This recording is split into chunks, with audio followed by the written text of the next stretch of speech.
तो आप सभी का स्वागत है सिविल गुरुजी के, जिसमें मैं कॉर्पोरेट ट्रेनर किशन ओझा आप लोगों को कंप्लीटली कॉन्क्रीट वर्क के बारे में बताने वाला हूं। तो जहां पे हम बात करेंगे आज कंप्लीटली कॉन्क्रीट वर्क के बारे में। तो कॉन्क्रीट वर्क में ऐसा बिल्कुल भी नहीं है कि हम लोग वो चीजें देखेंगे जो हमने कॉलेज में ऑलरेडी देखी हुई है।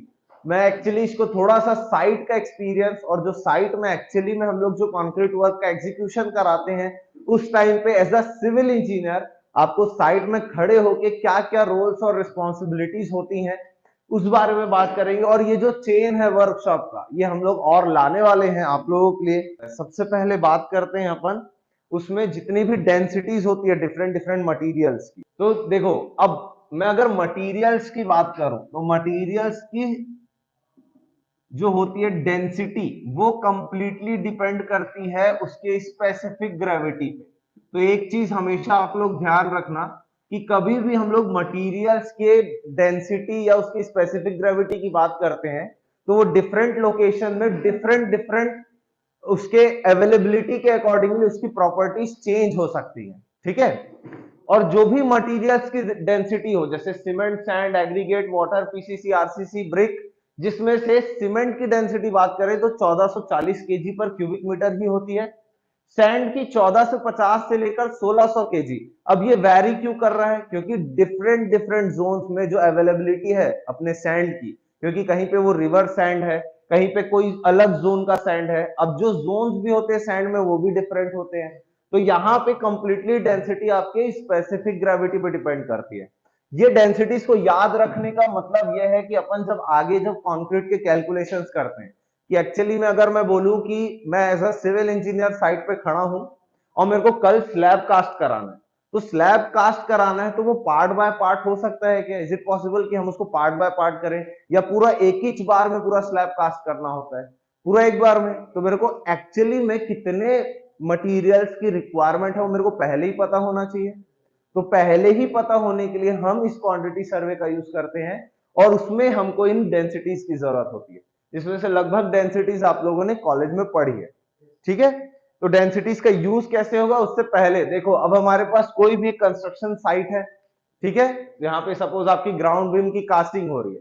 तो कास्टिंग होने से पहले जब मैं उसके स्टोरेज की बात करूं तो नॉर्मली आपके एग्रीगेट्स और सैंड, तो हम लोग जहां पे भी हमारी अवेलेबिलिटी रहती है, जो भी हमारा स्पेस रहता है वहां पे मैं उसका स्टोरेज कर देता हूं। बट कभी भी जो सीमेंट का स्टोरेज होता है, जो हमारे सीमेंट बैग्स आते हैं, कभी भी हम लोग जो सीमेंट बैग्स मंगवाते हैं अपने साइट में, तो वो 1000 की क्वांटिटी में आ रहे हैं तो it's well and good. Directly उसको एक टेम्पररी कंस्ट्रक्शन देखा है क्या, वहां पे एक लेबर हटमैन करके बना रहता है स्टोरेज के लिए, जहां पे हम सीमेंट के बैग्स को रखते हैं। डायरेक्टली ओपन साइट पे नहीं रख सकते। क्यों? क्योंकि अगर बारिश हो गई या वहां पे पानी वानी का फ्लो आ गया तो डायरेक्टली इसमें क्या होंगे, लम्स, देखिए वो गांठ पड़ जाती है। तो वैसे सीमेंट को हम लोग यूज नहीं कर पाएंगे। तो उसके लिए एक टेम्पररी कंस्ट्रक्शन, मतलब ब्रिक वर्क से ईटा जोड़ाई करके हम एक टेम्पररी बनाते हैं जहां पे हमको उसको रखना होता है सीमेंट बैग्स को। अब सीमेंट बैग्स को रखने के लिए सबसे पहले ध्यान रखेंगे कि जो उसका लोअर सरफेस होगा वहां सॉइल ना हो, वहां कम से कम 4 से 6 इंची का पीसीसी हो। अब 1 इंच में कितने एमएम होते हैं? लगभग 25 एमएम। तो अगर मैं 4 इंच बोल रहा हूं तो उसका मतलब क्या हो गया, लगभग 100 एमएम का हमको पीसीसी करना होता है। ठीक है। तो वहां पे पीसीसी हो गया। फिर उसके ऊपर हम इन सीमेंट बैग्स को रखेंगे, और उसमें भी जो वॉल्स होती हैं उन वॉल्स से भी दूर, लगभग इधर साइड्स से और पीछे से भी 100 से 200 एमएम तक का छोड़ना रहता है। और जो अपनी स्लैब हाइट रहती है जो कि नॉर्मली 3 मीटर की होती है, तो ऊपर से भी ऐसा नहीं कि पूरा ऊपर तक के पैक करना है, तो पूरा ऊपर तक के भी पैक नहीं करेंगे। तो सबसे पहले बात करते हैं जितने भी हमारे मटेरियल्स होते हैं, जिसमें सबसे पहला कंक्रीट को बनाने के लिए किसकी जरूरत होती है? सीमेंट की। उसके साथ में सैंड, और क्या लगता है इसमें अपना? एग्रीगेट, और इसमें अपना वाटर। तो कंप्लीटली हम लोग यही बोलते हैं बचपन से, मतलब बचपन अगर बोलूं तो आप लोग का फर्स्ट सेमेस्टर से आपने कंक्रीट वर्क पढ़ा ही है कि concrete is a mixture of cement, sand, aggregate and water. ठीक है। तो अब सीमेंट की बात करते हैं जो हमारे काम का है कि हमारे साइट पे जो स्टोरेज आ गई। तो स्टोरेज में तो हमको क्लियर हो गया। अब सीमेंट में भी क्या आते हैं कि आपके दो टाइप के होते हैं, ओपीसी, पीपीसी। ठीक है। अगर मैं ऑर्डिनरी पोर्टलैंड सीमेंट और पोजोलाना पोर्टलैंड सीमेंट की बात करूं, ज्यादातर कंस्ट्रक्शन में आप लोग यही यूज होते हुए देखोगे। और इसके अलावा अगर और कोई टाइप का मटेरियल या और कोई टाइप का सीमेंट हम यूज कर रहे हैं तो वो अलग हो सकता है। जैसे अगर नॉर्मली बोलूं मैं कि कभी भी कोई भी रोड बनता है जो हैवी ट्रैफिक में होगा, अगर वो कॉन्क्रीट रोड है तो वहां पे हम एक ऐसे कॉन्क्रीट या सीमेंट के टाइप का यूज करेंगे जो जल्दी सेट हो जाए, जिसको हमने क्विक सेटिंग सीमेंट पढ़ा हुआ है। तो वो डिफरेंट डिफरेंट हमारे कंस्ट्रक्शन के नीड के अकॉर्डिंगली हम अपने टाइप ऑफ सीमेंट का यूज करते हैं। तो टाइप ऑफ सीमेंट का यूज, अब देखो ज्यादातर जितने भी आपके बिल्डिंग कंस्ट्रक्शन होते हैं उसमें आपको ज्यादातर यही दो ही टाइप के टाइप ऑफ सीमेंट मिलेंगे, ओपीसी और पीपीसी, ऑर्डिनरी पोर्टलैंड सीमेंट और पोजोलाना पोर्टलैंड सीमेंट। इसके जो ग्रेड्स होते हैं वो कितने होते हैं, 33, 43 और 53।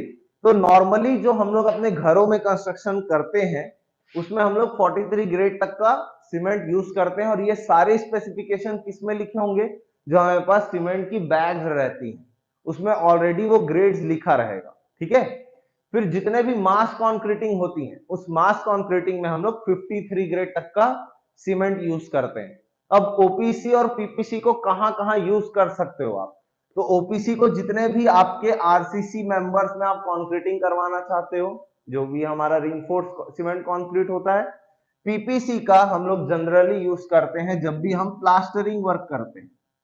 ऐसा क्यों, क्योंकि पोजोलानिक मटेरियल्स जो होते हैं वो और फाइनर होते हैं। जब हम लोग प्लास्टर करते हैं तो प्लास्टर में वॉइड्स आ सकते हैं, तो उन वॉइड्स को कम रखने के लिए भी हम और फाइनर पार्टिकल्स का यूज करते हैं। पर ये पीपीसी का यूज आप लोग आरसीसी के काम पे भी कर सकते हो। अब ये जो मैं बार बार वर्ड्स बोल रहा हूं, ये पीसीसी, ये आरसीसी, ये एक्चुअली में होता क्या है, ये पीसीसी को हम लोग लीन कंक्रीट भी बोल सकते हैं। ये क्यों किया जाता है पीसीसी, ये विदाउट रीइंफोर्समेंट है, मतलब कोई भी स्ट्रक्चरल मेंबर में तो हम लोग यूज नहीं करेंगे पीसीसी का। तो ये पीसीसी जो है वो आपके बेस के लिए प्रिपेयर होता है। जैसे नॉर्मली अगर ये ग्राउंड फ्लोर होगा, ठीक है, तो ग्राउंड फ्लोर जब वो कंस्ट्रक्ट हो रहा था तो कंस्ट्रक्ट होने के बाद मेरे को उसमें फ्लोर पीसीसी करके ही मेरे को उसके ऊपर टाइल्स लगाना पड़ेगा ना। तो वो एक प्रोटेक्टिव लेयर बोल सकते हो कि डायरेक्टली जो मैं उसके ऊपर कंक्रीट प्लेस कर रहा हूं वो डायरेक्टली मेरा सॉइल के कांटेक्ट में ना आए, तो हम लोग नॉर्मली पीसीसी का यूज करेंगे। और आरसीसी जितने भी स्ट्रक्चरल मेंबर्स का हम लोग यूज करते हैं। ठीक है।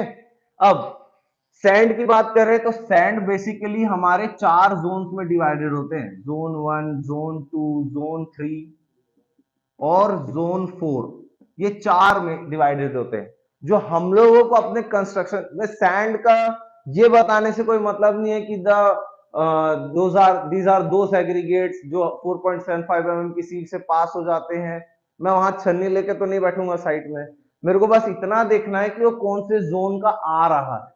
तो जब भी हम लोग कॉन्क्रीटिंग करेंगे, चाहे वो आरसीसी हो चाहे पीसीसी हो, ठीक है, उसमें आपके जोन 3 के ही एग्रीगेट्स यूज हो, सैंड यूज होंगे, फाइन एग्रीगेट्स। ठीक है।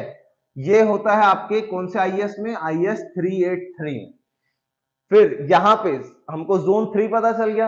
अब मैंने जो डेंसिटी की बात करी कि इसकी डेंसिटी होती है 1450 केजी पर मीटर क्यूब, सीमेंट की डेंसिटी होती है 1440 केजी पर मीटर क्यूब। तो यहाँ पे जो हम लोग ये 1450 को ही लेके इसका कैलकुलेशन इसलिए करते हैं क्योंकि जब पहले ये जितने भी डिजाइन मिक्स बने हैं, नॉमिनल मिक्सेस बने हैं, 1:2:4 का रेशियो, 1:3:6 का रेशियो, ये रेशियो सुना है ना आप लोगों ने। तो वो रेशियोज जो बने हैं उस टाइम पे जो सैंड यूज किया गया था वो सैंड की डेंसिटी 1450 थी। तो वो हम लोग के लिए एक स्टैंडर्ड रेफरेंस हो जाता है सैंड की कभी भी क्वांटिटी कैलकुलेशन करने का। अब वो कौन से जगह की रेती थी, तो वो जगह थी एन्नौर। ये बहुत बार इंटरव्यू में पूछा गया, मतलब लिटरली आज भी इंटरव्यू में एक चीजें पूछते हैं कि आप सैंड की डेंसिटी कंक्रीट कैलकुलेशन के लिए क्या यूज करते हो, तो आप जैसे ही बोलोगे 1450, तो 1450 ही क्यों, क्योंकि जब वो मिक्सेस बन रहे थे तो कहीं से तो वो रेत उठानी थी, तो वो रेत उठाया गया था एन्नौर डिस्ट्रिक्ट से, जहां पे उसका फिर स्पेसिफिक ग्रेविटी टेस्ट किया गया जिसमें से डेंसिटी निकलकर कितनी आई, 1450, इसीलिए उसको एक स्टैंडर्ड डेंसिटी मान लिया गया। अब एग्रीगेट की बात करें तो एग्रीगेट में भी आपके ग्रेड 1, ग्रेड 2 ग्रेड 3 और ग्रेड 4 के भी एग्रीगेट्स होते हैं। अब ये डिपेंड करता है डिफरेंट डिफरेंट साइजेस पे। तो ग्रेड्स की अगर बात करूं तो जब मैं पीसीसी और आरसीसी की बात कर रहा था, तो पीसीसी में जो आपके एग्रीगेट्स यूज होते हैं वो 40 mm, 20 mm और 10 mm के एग्रीगेट्स यूज होते हैं, और आरसीसी में बस 20 mm और 10 mm के एग्रीगेट्स यूज होते हैं। ऐसा क्यों? देखो, पीसीसी मतलब किसी भी तरह का कोई भी रेनफोर्समेंट स्टील उसमें नहीं डाला है।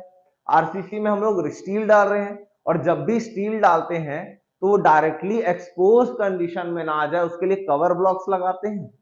तो कवर ब्लॉक्स जो मिनिमम कवर होता है वो आपका 20 mm से 15 mm तक का भी होता है। तो अगर मैं 40 mm का एग्रीगेट डाला तो हो सकता है कि जो मैंने शटरिंग लगाई है और जो मेरा सरिया है वहां पे वो 40 mm का एग्रीगेट जाके फंस जाए और यहाँ पे खोखला रह जाएगा, उसके कारण हनी कॉम्बिंग आ सकती है। इसीलिए आरसीसी में 20 mm और 10 mm से ऊपर हम एग्रीगेट्स को नहीं डालते, और ये एग्रीगेट्स ऑल इन एग्रीगेट होता है।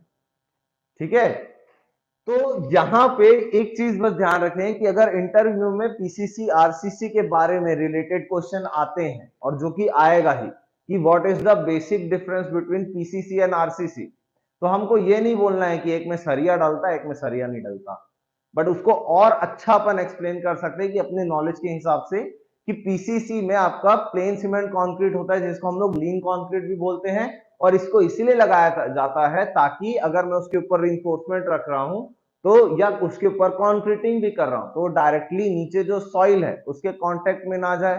तो बोल सकते हैं क्या कि एक प्रोटेक्टिव लेयर की तरह यूज करते हैं हम पीसीसी का हमेशा। आरसीसी में आपके 20 mm और 10 mm के एग्रीगेट्स होते हैं, और इसमें जो हम लोग आरसीसी में यूज करते हैं, जो भी कंक्रीट हम यूज करेंगे वो कहाँ स्पेसिफाइड होगा कि कौन से ग्रेड का करना है और कौन सा उसका मिक्सिंग होना चाहिए, वो सारी आपकी स्ट्रक्चरल ड्राइंग में रहता है। ठीक है, तो आई होप इंजीनियर्स आप लोगों को आज का वर्कशॉप और आज का ये टॉपिक पसंद आया होगा। तो जितने भी व्यूअर्स हैं, बिल्कुल भी इस चैनल को सब्सक्राइब किए बिना नहीं जाना है। हमारा प्रयास पसंद आया हो तो सब्सक्राइब बटन बिल्कुल दबा दीजिए और वीडियो को लाइक भी कर दीजिए। मिलते हैं आप लोगों से अगले वीडियो में।